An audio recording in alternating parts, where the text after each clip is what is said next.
ये स्टैंडर्ड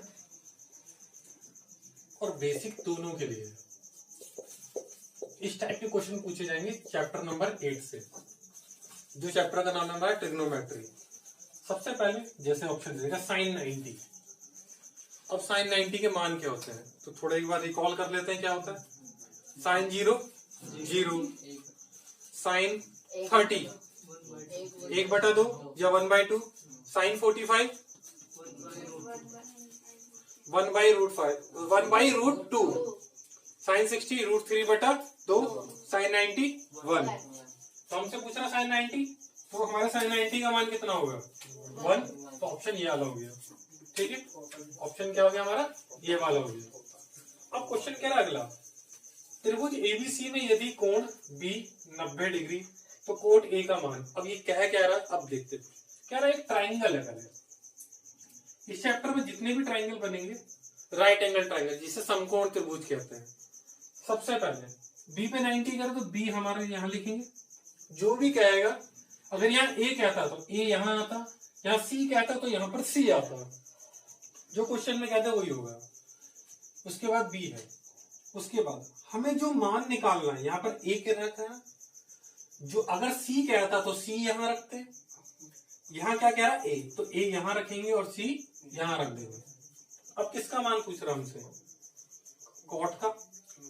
हमें पता है क्या होता है, लाल बटे कक्का, और इंग्लिश में पी परफेक्ट, पाकिस्तान भूखा प्यासा हिंदुस्तान हरा भरा, ये होता है। तो ये पहले वाला होता है साइन का, दूसरा वाला होता है कॉस का, अगला वाला किसका होता है, टैन का। और हमें पता है टैन का अपोजिट क्या होता है, कॉट।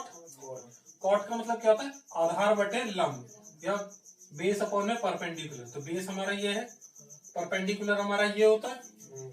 तो अब क्या होगा, इसका मान क्या, तो हमें क्वेश्चन में क्या होगा, आधार बटे कर्ण। आधार में क्या हमारा ए बी, तो ए बी देखो क्या है, ए बी यहाँ पर भी है और यहाँ पर भी है। अब हमें चूज करना है।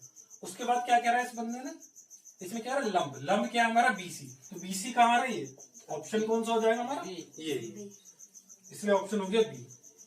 अब कह रहा है कोसेक 0 का मान।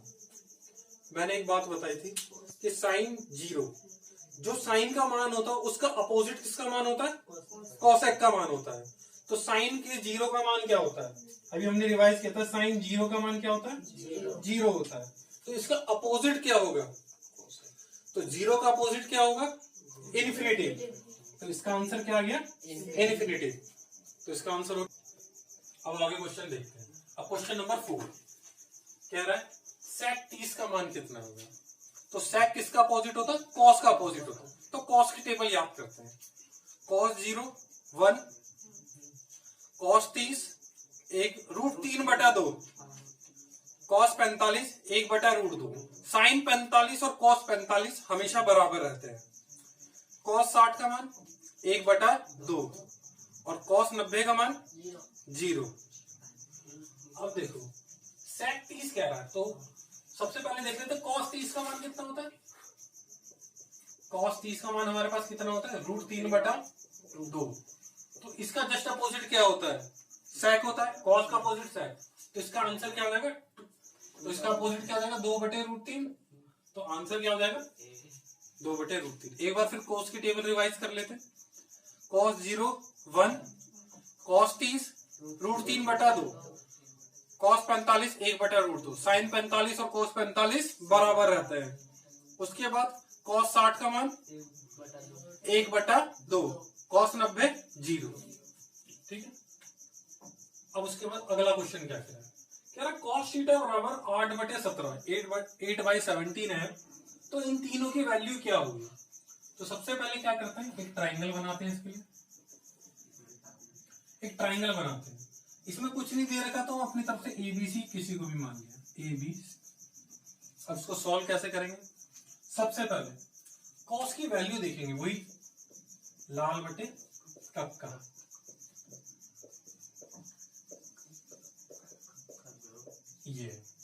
ये होती है लाल बटे कक्का। पहली वाली साइन की होती है, अगली वाली कोस की होती है। इसका मतलब क्या, ये ऊपर वाला आधार दे रखा है, नीचे वाला कर्ण दे रखा है, मतलब बेस और हाइपोटेनस। बेस का मान कितना है 8, हाइपोटेनियस कितना हो गया 17। ठीक है, तो अब हमें क्या निकालना है, लंब परपेंडिकुलर। इसका फॉर्मूला क्या होता है, इसका फॉर्मूला होता है लंब निकालने का। लंब को हम लोग क्या कहते हैं, परपेंडिकुलर।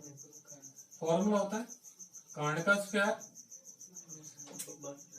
माइनस आधार का स्क्वायर, आधार का स्क्वायर, ये फॉर्मूला होता है इसमें।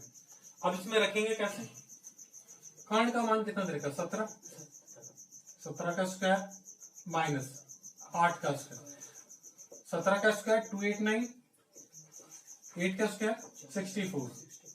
अब इन दोनों को आपस में घटाते हैं क्या आएगा 225 आएगा। और 225 किसका होता है, जिसको नहीं आता है उसके लिए ऐसे देखो 225 5 से काटा कितना आएगा 5 4 जा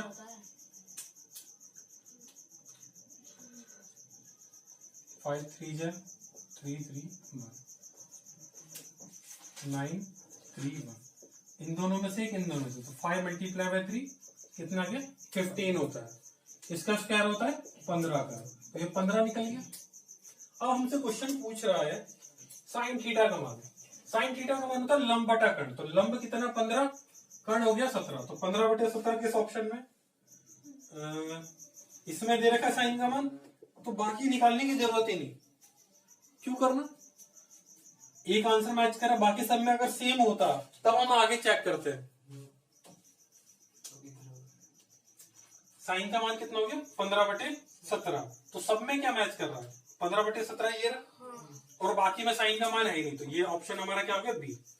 आगे हमें सॉल्व, बस हमें ये निकालने की जरूरत थी, ये निकालते क्वेश्चन हमारा सॉल्व हो गया। अब अगला क्वेश्चन देखते हैं क्या है, tan theta multiply cot theta.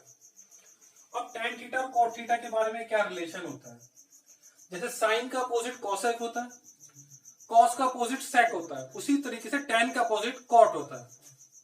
अब देखो थीटा को क्या लिख सकते हैं हम लोग 1/tan थीटा, ये tan का अपोजिट क्या होता है कॉट होता है।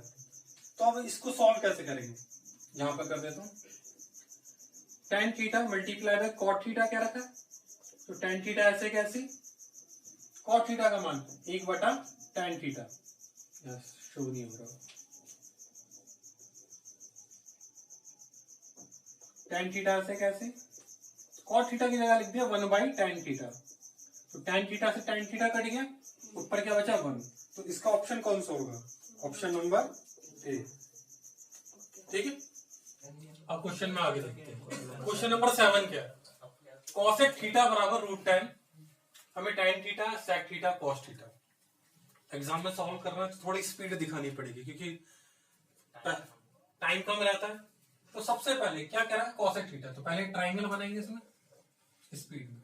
अब बार बार लाल बटे कक्का लिखने से अच्छा थोड़ा माइंड में रिपीट कर लेते हैं। कॉसेक, साइन का क्या दे रहा है क्वेश्चन में, कॉसेक साइन का अपोजिट होता है, साइन का क्या होता है परपेंडिकुलर अपॉन में बेस, क्या होता है परपेंडिकुलर अपॉन में हाइपोटेनियस होता है, और उसका क्या होता है लंब बटा कर्ण, तो इसका अपोजिट क्या होता है कर्ण बटा लंब। तो इसमें कर्ण कितना हो जाएगा, इसके नीचे देखो कुछ नहीं दे रखा, √10 दे रखा है, तो इसके नीचे अपनी तरफ से 1 मान लेंगे, तो कर्ण कितना हो गया √10, और लंब कितना हो गया कर्ण बटा लंब, ये 1 हो गया। अब इसमें हमें आधार निकालना है, आधार निकालने का फॉर्मूला क्या होता है, कर्ण का स्क्वायर लंब का स्क्वायर, मतलब हाइपोटेनियस का स्क्वायर माइनस परपेंडिकुलर का स्क्वायर। हाइपोटेनियस कितना है √10, इसका स्क्वायर माइनस 1 का स्क्वायर। 9th क्लास में हम लोगों ने सीखा है जब किसी का स्क्वायर करते हैं रूट वाली संख्या का, जैसे √10 है, इसका मतलब इसी की इसी में गुणा करनी है, इसकी इसमें करते तो √100 आ जाएगा, और 100 किसका होता है 10 का होता है, तो 10 आ गया -1, कितना है 10 -1, तो ये आ गया 9, और 9 किसका वर्गमूल होता है 3, तो ये आ गया 3। अब हमें निकालना है tan sec और cos का, तो पहले कोई सा भी उठा लेते हैं। सबसे पहले tan का मान क्या होता है LALKKA,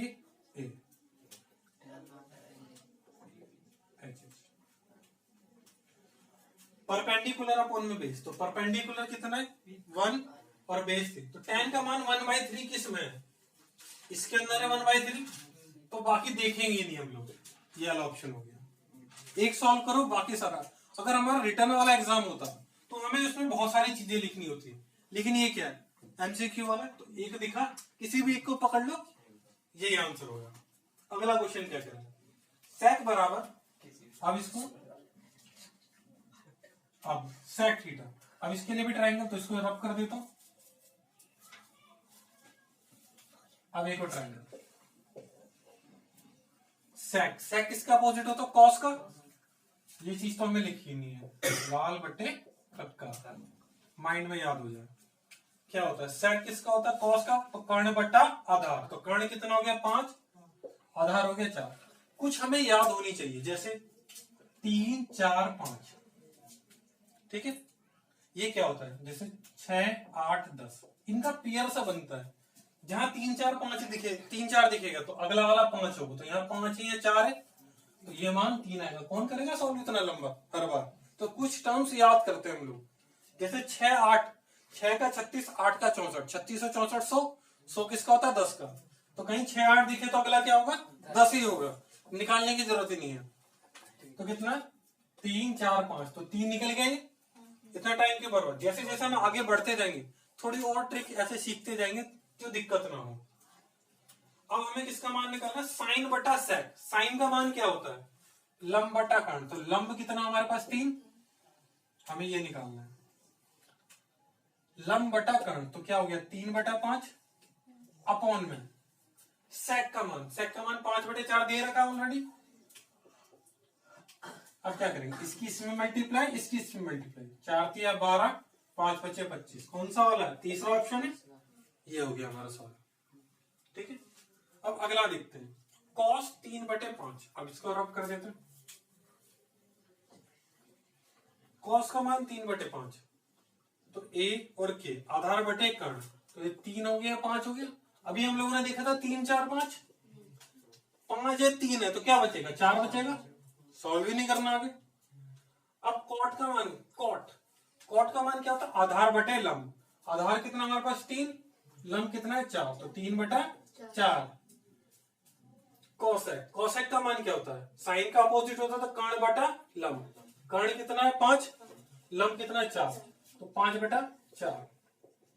हम लोगों ने छोटी क्लासों में किया हुआ है, जब बेस सेम होता है तो इन दोनों में से एक संख्या आ जाती है, ऊपर वाले ऐसे कैसे, 8 बटे 4, 4 से काट दिया 2, तो 2 ऑप्शन है कहीं पे, ये तो डी हमारा आंसर हो गया। कोई दिक्कत इतने में। अब आगे देखते हैं, अभी 3 tan थीटा बराबर 4, अब ये भी क्वेश्चन देख लो। अब इसको रब कर देते हैं, 3 tan थीटा, पहले इसको ठीक कर लेते हैं। 3 tan थीटा बराबर 4, तो tan थीटा बराबर क्या हो जाएगा 4, ये 3 अपॉन में चला गया। अब tan का मान क्या होता है, लंब बटा आधार, लंब 4 है आधार 3 है। अब अभी हमने याद किया था 3 4 5, तो ये क्या आ जाएगा 5। सॉल्व कौन करे, सॉल्व उसमें करना डिस्क्रिप्टिव वाले एग्जाम में, इसमें तो याद हो जाए चीजें। अच्छा, अब tan थीटा का मान क्या रहा है, tan थीटा का मान क्या होता है, लंब बटा कर्ण, तो 4 बटा 3, और कॉट का क्या होता है, आधार बटे कर्ण, आधार बटे सॉरी, tan का मान होता है लंब बटा आधार, तो लंब कितना 4, आधार हो गया 3, कॉट का क्या होता है आधार बटे लंब, इसका अपोजिट 3 बटा 4। एलसीएम ले लेंगे, जब थोड़ा डिफरेंट हो, जब नीचे अलग अलग हो, तो इन दोनों की मल्टीप्लाई कर दो, 3 4 जा 12, एलसीएम 12 ही आएगा, ठीक है। अब 3 से 12 को किया 4, मल्टीप्लाई का निशान लगा के ऊपर वाली संख्या, 4 से इसको किया 3, मल्टीप्लाई का निशान लगा के ऊपर वाली संख्या, 16 9 12, 25 बटे 12, कहीं पे ऑप्शन है, हाँ डी है, ये हमारा आंसर होगा। कोई दिक्कत है इसमें।